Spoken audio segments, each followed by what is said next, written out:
Okay, so today we're going to be talking about that first meeting, right? Doing outreach is literally that first meeting. And I want to put in perspective, where does outreach fall into the overall sales process in the federal market? I created a 7-step process for federal government success, federal revenue success, right? Really looking at this saying, how can I get sales? Well, in order to get sales, I must submit winning proposals that have a 100% chance of winning. Whether they win or not is dependent on the government, but these are winning proposals. And in order to do that, you must have slam dunk opportunities in your pipeline. And in order to find slam dunk opportunities, you must have relationships, strategic relationships with large primes, small primes, and with federal agency buyers like the Army Contracting Command I was just talking about. But in order to get those strategic relationships, you have got to pick up the phone and start them. And that's what we're going to talk about today, outreach. And then before outreach, if you didn't attend yesterday, we had training yesterday that was talking about targeting, and targeting is identifying the right people that you'll call. All of that is benefited and begins with research. And so that's the 7-step process. Today, we're going to again talk about having that initial meeting with buyers in outreach. And so today I want to cover down on what is outreach, just put it in perspective. What is it and why is outreach important? When should you do outreach? Spoiler alert, always.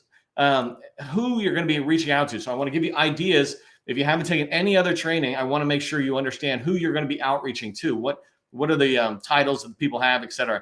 And then I always like to wrap up with, how do you do outreach? I want to give you specific tips on how you can go away this afternoon, tomorrow, and do more outreach effectively. So that's what we're going to cover down on today. If you don't know who I am, my name is Neil McDonnell. I'm the president of the GovCon Chamber of Commerce, and I want to welcome you to my federal sales training, where I provide tips for success in the federal market.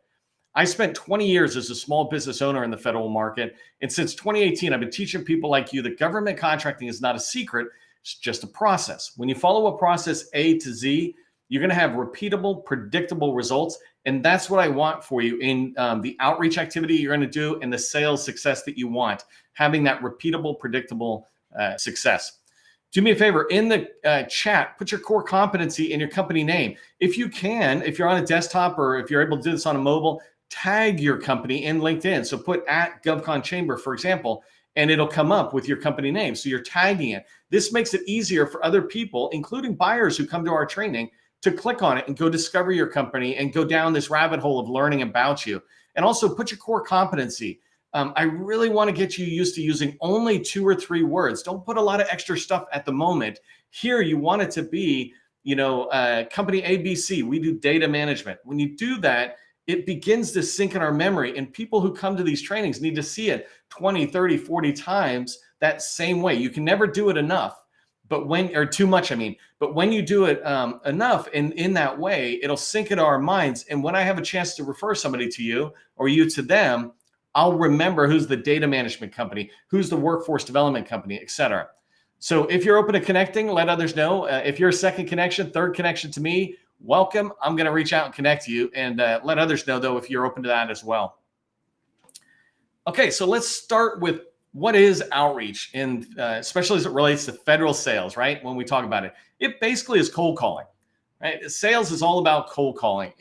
You can warm it up. I've done whole trainings on how do you do cold calling warm, meaning an example is engaging with people out there. One of the things I want you to keep in mind, though, when I say cold calling, it is not brutal. It is not even really difficult. I can understand that it might be difficult to start, right? You might have a little anxiety to pick up the phone and call somebody, but it is not physically difficult. I've been doing sales 30 years, and when I started my career, it was door-to-door sales selling vacuum cleaners. I would literally walk up to the door having high anxiety and fear of dogs coming out and attacking me, right? You don't have any of that. I would knock on the door and I have this fear of somebody yelling at me about being on their property or doing this kind of stuff. And by the way, that rarely ever happened. The dogs happened all the time, but the people generally were nice anyways. But you have that fear, and it's a very physical fear that I have, right? And so I'm reaching out to these people in sales, and you're doing the same thing on the phone, but you can warm yours up, but no one's going to bite your head off, right? I used to have to go into the people's house to sell vacuum cleaners. And now I go into federal agencies, right, to sell billion-dollar solutions or something. And that's what I want you to do. And that's what outreach is. It's basically picking up the phone and calling people. And we'll talk about the process on how do you do that. Plus, I have multiple other trainings that maybe some of my team can reference in the comments. So you can go back and go down a rabbit hole of getting good at outreach. Another thing to think about from outreach, and what is it? Outreach is the first time you're calling somebody. It's the first time you're meeting with them or reaching out. Literally, it is that first contact, that first impression you're making. And so it's really important part of sales, right? Outreach is about getting a meeting scheduled. So even though you want the meeting, and in the next bullet, I talk about having the meeting, outreach is less about having the meeting because that's kind of a whole nother separate activity. Outreach is about picking up the phone and scheduling the meeting. That's something I really want you to put in mind, right? You're not selling anything but a meeting. You're not selling your company. You're not selling your core competency. You're not selling any of those things. You're just selling the other person on the idea of meeting with you for 15 to 30 minutes. Never longer than 30 minutes. Anything longer than that, and you're just wasting everybody's time because it's an intro call, right? Come back for a second call that's an hour long. But outreach is about getting that meeting, and keep that in mind when you do outreach. It includes the activities of picking up the phone and making a phone call. It then includes the activity of emailing, which follows a phone call, right? If you follow my process and the way I teach, you start with picking up the phone. 90% of the time, you're just going to leave a voicemail anyways, but you leave a voicemail or you make a phone call, then you follow up with an email, then you have a meeting. It literally is those 3 steps in there. Okay, so let's talk about why you should do outreach as part of federal sales. I don't want to just tell you to do outreach and not really give you the background on why it's so important. First off, fundamentally, it is sales, right? The outreach is sales, and this is what you need to do. If you want to make revenue, if you want to win contracts, you must do sales one way or another. Outreach is really the beginning part of that sales activity in there. It's the start of a numbers game. I've described this in previous trainings, but the numbers game basically says that if you want to make $1 million, you need to do all this activity beforehand. So if you want to make $1 million, for example, then you need to submit 4 proposals that are each valued at $1 million, because the chances of you winning 1 out of 4 is likely if you're going after slam dunk opportunities. So that's a numbers game type of thing. Well, you can keep backing it up. If you want 10 strategic relationships that will lead to long-term growth with an agency or a teammate, then you need to reach out to a significant amount of people. And I'll talk more about that in a minute, but outreach is the start of that numbers game. It's the very first thing. Actually, targeting preps you for that. In the 7-step process, targeting preps you, but outreach is the first step. It's the start of that numbers game. If you haven't heard this before, people buy from those they know, like, and trust. It's really important that you understand that. We buy from those we know, like, and trust. Outreach is going to help people know you. If I don't know you, how can I like you and how can I trust you, right? And so it's important for us to get other people to know us. And I'm going to come in and talk about the numbers that you should be calling. But imagine if you got 500 new people to know you in the next year. What would that do for your business? Imagine if you had 100 new meetings in the next quarter. Introduction meetings into agencies and teammates that are in the agency you go after. How would that impact your business? Those meetings are basically people knowing you now. You've introduced yourself to them. There's a lot of ways to help them get to know you, but this is one. You can't have relationships. If you saw in the 7-step process, relationships lead to opportunities. You need opportunities in your pipeline so you can win sales. You can't have relationships unless you pick up the phone and call somebody and say, hi, or in this case, hello. You need to reach out. I'm going to a networking event. Any of you in the DC metro area, it's in Washington, DC at the Kennedy Center. Jennifer Schaus is hosting it. And somebody tag her in the chat just so people can follow who she is. But she's hosting an event. It's a networking event out there. I'm going to go to that event and say hello to people. Well, that's one way of doing networking, but I have to go somewhere to do that. Outreach is about sitting at your desk and making these calls and saying hi. And those are the start of a new relationship. When you do outreach correctly, you're going to be able to start learning about an agency. If you followed on the 7-step process, the first step is research. There's only so much research you can do on your own through the internet, et cetera, before you need to talk with somebody in that agency to have a next level of understanding about that agency. And so outreach helps you learn more about the agency, including learning about opportunities, hearing about opportunities. And the last thing is when you do outreach, you might reach out to somebody who either is helpful and you'll keep talking to them, but they'll introduce you to somebody else, or who says, hey, I can't help you. have anything to do with what you do, but I can introduce you to Sally because she does. When you do outreach, it gives you a chance to get introduced to other people in that target agency.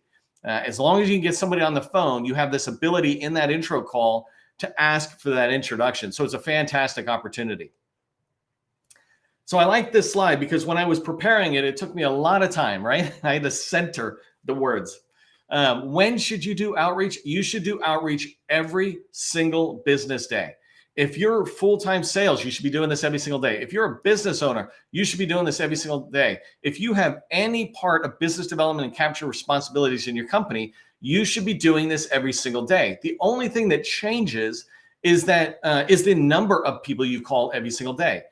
Everybody should call at least 5 people a day, right? Every single person should call 5 people a day. If you are full-time sales and your target is, Department of Homeland Security or something, you should be calling 25 people minimum a day. That takes less than an hour. To call 5 people literally takes 5 or 10 minutes. So can you block out on your calendar a certain amount of time for cold calls, right? Outreach. And when you do that, you'd be amazed on how those numbers begin to add up. One tip on when you should do outreach, I highly encourage you to put it at the beginning of the day. You come to your office and you've got your day started. Hopefully you planned your day's priorities the day prior, right? So you don't start your day going, what am I supposed to do? And you start your day by picking up the phone and making those 5 calls, those 10 calls, those 20 calls. They will go very fast. And 80% of the time, people go right to voicemail. So it's a very easy process for you to do this. But when you do it first thing in the morning, you knock out what might be considered one of the hardest things to do, but is definitely one of the easiest things to procrastinate on. I want you to make these calls because only through these calls will you build more relationships, hear about more opportunities, be able to write more winning proposals, and start winning more contracts. It all kind of begins here with you picking up the phone at the beginning of each day. So when you're doing outreach, here's a group of people you can reach out to. I like grouping the stakeholders out there into 3 categories: small businesses, agencies, and large primes. And the reason I do that is because the 3 ways to make money in the federal market is to subcontract under small businesses, prime under agencies, and when ready, subcontract under large primes, right? Those are basically the 3 ways to make money in the federal market. And so thinking that way, when you're doing outreach, you could be calling the owners or other leaders within that company. And then if you're able to, you can identify sales teams. I talked about going to a networking event. I know a small business that's less than 10 people, and one of their salespeople is going to that event. They're not on their website, so I never would really be able to find them. But by going to an event, I can add them to my targeted list and reach out to them. So there's ways to find them. Agencies, you want to reach out to 3 groups of people, right? Focuses of receptivity, focuses of dissatisfaction, and focuses of power. And so focuses of receptivity, like number 2 here, small business professionals, these are the people willing to talk with you, right? They're going to have conversations with you, help you navigate their agency. There's a lot of different people who might fall into that, but small business professionals for sure are great focuses of receptivity. Focuses of dissatisfaction, the program office personnel, number 3, they're the ones with the need. And so you want to have a group of them on the list. If you're just getting into an agency, you might start with a small business professional. But if you're if you're further along and you want to get into the Navy's PEO Digital, line up people in your target list that are from PEO Digital. So that makes them all program office personnel, focuses of dissatisfaction. And then you can reach out and call them. And then the last one's obviously at an agency, you can be reaching out to the acquisition personnel and contracting officers. They're the focuses of power. Focuses of power, people with money, they're the ones who sign the contract. When you do outreach, you want to be reaching out to all these type of people. And I'll talk about how in a second. And the last one is large prime vendors. The type of people you can reach out to in large prime vendors, I labeled 7 here, but business developers. These are the people who are building the relationships within the agency, trying to understand that agency better and identify opportunities. Capture leads, number 2, are the ones who take 4 to 10 opportunities and are really chasing them down. They're building teams. They're narrowing in on their relationships within an agency. These are great people to reach out to. Practice leads within a large prime. These are ones, let's say Booz Allen has a cybersecurity or a cloud practice area where they're going after a lot of that business, or the practice area could be covering down on Navy or on Department of Homeland Security, things like that. Finding those practice leads, those are great people to reach out to. If you don't know this, there's contract vehicles. There's over 100,000 contract vehicles. Most large primes put their contract vehicles on their website. And at the bottom, interestingly, at the bottom of the page, you usually will find a program manager and a contract administrator. These two people are responsible for basically the success of that contract vehicle and the operations of that contract vehicle within their organization. There's number 7 I have here, customer-facing program managers. They're the ones who execute on task orders that are coming off that contract vehicle. But those 3 groups of people, 4, 5, and 7, those are all around the people doing the work for the customer at a large prime. So the people supporting the Navy, for example, at Booz Allen. Their contact information is out there, and so you want to be calling them. And the last one is the small business liaison officers. These are people just like small business professionals in agencies, except for they're the focuses of receptivity within a large prime contractor. Okay, so let's talk about how to do targeting. And again, I have multiple videos that go, oh, that's funny. I'm sorry. It should be how to do outreach. But I have multiple videos on how to do outreach, right? And so you can go in and find full out trainings on different parts that I'm talking about. But I wanted to give you some tips on how to actually do outreach and what some of the stuff you'll experience on or will be. So the first thing is when you're doing outreach, you're doing it off the efforts that happen in targeting. So targeting, you built a list of 1 to 200 people, and you said, that's who I want to contact at this agency or at this business. And so when you reach out to those people, there's going to be different types of folks, like I mentioned in the previous slide here, right? So if you're going to reach out to the agencies, what I would recommend you do is reach out in batches based on these descriptions, right? So if you're going to reach out to small business professionals, just call 10 or 20 in the same day. Don't add a single agency. Don't bounce back and forth from a small business professional to a contracting officer and program office. And here's why. Because when you call in batches, the conversations, the voicemails, if you get them on the phone, what they're going to ask, the questions you'll get, they'll all be similar when you do it in batches. If you call a small business professional at an agency, most of them are going to want to know at a high level what you do. Are you properly registered? Have you registered in our supplier portal? Have you read our website that says this? There's going to be this standard thing. And so when you're calling into the Army, let's say, and you're calling a bunch of small business professionals, then you'll be able to be used to that conversation. You'll get into this rhythm of how to talk to them.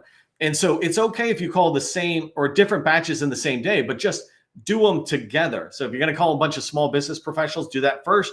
And then if you still have time, then call 10 more people, but make them contracting officers. The other thing that goes with batches is what you will ask will be different. So I'm not teaching it today, and I have a whole separate training on using a call plan. When I make calls and when I teach my customers in our Business Development Accelerator workshop how to do outreach, I tell them use a call plan. And the call plan has a lot of stuff on it, but fundamentally it has these questions at the bottom that are designed to move the sale forward. The questions I would ask a contracting officer or the questions I ask a small business professional or the program office, those are 3 different types of questions. And so when you're calling, you'll have that sheet in front of you in case they answer the phone. So that way you're able to talk with them and schedule the meeting. So that's the value of doing batches. The process when people call really is really straightforward. You pick up the phone and you call somebody, and 2 things are going to happen. They're going to answer the phone, and you're going to talk to them and say, hey, I'd like to schedule a call. And again, watch other training on how I go through the script of that. Or the second thing that happens more often is you're just going to get their voicemail, and you have a piece of paper in front of you or something on the screen that is a voicemail script that is 30 seconds or less. And you're going to leave a voicemail saying, I'm looking to schedule a meeting with you, right? That's all I'm doing is I'm calling. We're doing some work with other parts of the Army, and I'd love to talk with you about learning more about your organization, et cetera. I just like to schedule an introduction call. I'm going to follow this up with an email. And that goes to step number 2. You pick up the phone, you call them, you leave a voicemail, and then you follow up with an email 2 or 3 hours later, and not right away, but 2 or 3 hours later, because that's marketing engagement. You want to get them to see you at different times. And you just say, and that email is very basic, and you can go watch my previous training to see the template. I'm not going to find that for you, but you can find the template. And in the email template, it's very short. It says, I'm following up to the voicemail. I'd just like to get on your schedule for 15, 30 minutes to schedule an introduction call. Are you open to that? Basically, that's what it says. Those 2 steps are the process to do outreach. Everything else is just beginning to schedule the call. When you're doing outreach, you're trying to schedule a meeting. Remember what I said, what you're selling is the meeting. And so even if you get them on the phone and you talk, you don't want to talk about your business, you're scheduling a meeting. But outreach is that activity of calling 5 to 20 people, 25 people a day, leaving voicemails, following up with an email, and then scheduling calls. We work with customers all the time on this. We've been doing this for a long time, years. And people who follow that process get people calling back, scheduling meetings. 40, 50% of the time, you reach out to a certain amount of people, you're going to eventually be able to get a meeting scheduled on the books or redirect it to the right person, which is another totally acceptable result. The last bullet I had here, number 4, is be persistent, right? So you want $1 million contract or $10 million in business, $100 million. Don't give up. You've got to realize these people you're trying to reach out to are just like you. I have people I really, really want to talk with, and a message will come in. I'm like, oh, I got to get back to that. I see it. And then through the day, more messages come in and it gets buried, it goes down. I never actually forget it, but I start getting busy with this other stuff. There's this idea of, hey, I'm just bringing this back to the top of your inbox. Keep that in mind. You can get a handout. I think we have it on our website where I lay out a 30-day process for following up with these people you're calling, right? You call and leave a voicemail, then you send an email. Then what do? Well, I laid out this 30-step process of how do you keep following up? How often is too often? Twice a day is too often. Once a day is not too often, but I recommend less than, make it more every other day at most, right? But every other day is fine. Every 3 days is starting to get too far away because I'm forgetting who you are. If you want the meeting, be persistent. And I just, before I go into the metrics, I just want to talk about this bell curve. If you can't see the screen that I'm showing at the moment, I'm showing a bell curve. And this is an adoption bell curve is what I call it. It's a technology and innovation bell curve. But the idea is when you look at any particular audience, let's say 100 people, 2.5% of those people, so 2.5 people are what we call innovators. They're going to instantly say, thank God you called. Yes, let's meet. Let's talk. I actually want to buy from you. That's how great it's going to be. 2.5% of the people that you call will be that. 13.5% of the people will be what we call early adopters, right? You have innovators and then you have early adopters. These people say, hey, it sounds good. I'd love to meet with you. Let's get on a call, right? That's really the bulk of who you're trying to meet. So that's 13.5% of the people that you're calling. So far, when I call, 16% of the people, 16 out of 100 people will take my call and schedule a meeting. The next group is called the early majority, and it's 34% of the people. It's still on the left side of the bell curve here. These people are inclined to take your phone call where you're trying to schedule, but they might make it a little difficult to get a meeting. No, I'd love to talk with you. I'm a little busy now. How about in a month or something? It's like, come on. They're the ones who basically are looking for an introduction from the early adopters. And so you want to go through enough calls so that you can find the innovators and early adopters who are going to schedule a call, because those very people will then introduce you to the early majority. And I don't want to go too far into this, but that green to gold, that early adopters to early majority, there's a chasm between that. And there's a book called Crossing the Chasm. When you do that, your ability to reach like 50 out of 100 people, it's a very realistic goal and it's amazing. But it begins with innovators and early adopters. Just continuing this one thread for 1 second, on the other side of the bell curve, 34% of the people are called late majorities. These are basically people who are going to go, nah, that's not me. I can't meet with you. I mean, literally, their title will be small business specialist. And before they even know about you, they'll be like, no, that's not me. I don't meet with you. And then you got 16% of the people out of 100 people, 16 people are going to be what we call laggards. And laggards are basically people who you just wish you did not reach. They're going to be a little mean, abrupt. No, how'd you get my number? That kind of stuff.